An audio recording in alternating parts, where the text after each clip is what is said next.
Lawyers in the case of Maria Butina have rescheduled a change of plea hearing to Thursday. Butina, who is accused of being a secret agent for the Russian government, is expected to plead guilty after reaching a plea deal with prosecutors. According to prosecutors, the 30-year-old gathered intelligence on U.S. officials and political organizations and sought to develop relationships with politicians through her involvement with the NRA. Let's bring in Washington Post reporter Rosalind Helderman. She's been covering the case and joins me now from Washington. Boy, Rosalind, this story reads like a Hollywood script. It really does. Do we know what led Maria Butina and her legal team to change her plea? Yeah, we don't 100% know. I mean, we do know that as of just a few weeks ago, they were still fighting this and saying that she was just a student. She was enrolled at American University who was interested in a very public way, fostering better ties between the U.S. and Russia. One thing I can say is that it looks like she will likely, we don't know for sure, but likely be sentenced to something like time served. She's been in jail since July. So this might be the best way to get out of jail and get on an airplane home to Russia, which I imagine is a high priority for a person, sitting in the Alexandria lockup. I imagine so. Well, her case is being prosecuted by the U.S. Attorney's Office in Washington, not Special Counsel Robert Mueller. Why is that? We don't entirely know. The Special Counsel's Office never really tells us why they do what they do. Our best understanding would be that the Special Counsel's Office does not see this as part of his core case, which has to do with whether there was any coordination between the Trump campaign and Russia. So while it's an interesting note about sort of what Russia was doing in the U.S. political system, it may not have anything to do with the Trump campaign, even though Ms. Butina did have some interaction with Donald Trump's campaign.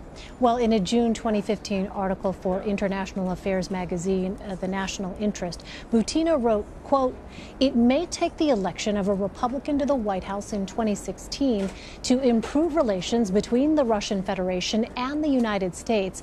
And then a month later, she asked President Trump about U.S.-Russia relations during an event in Las Vegas. Let's listen to that. I'm visiting from Russia, so my question... Putin. Good friend of Obama, Putin. He likes Obama a lot. Go ahead. My question will be about foreign politics. Okay. If you would be elected as a president, what will be your foreign politics, especially in the relationships with my country? And do you want to continue the politics of sanctions that are damaging of both economy, or you have any other ideas? Okay. Such an intriguing moment in hindsight, Rosalind. What picture do these moments paint of Russian influence efforts?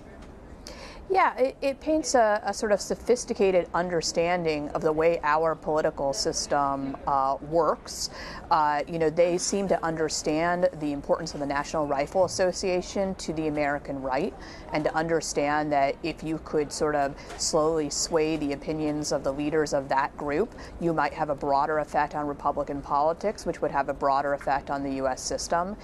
You can also see that through Ms. Butina and other efforts, they seem to be probing the Trump campaign and Donald Trump himself to see what his attitudes, he was such an unknown, what his attitudes towards Russia were going to be.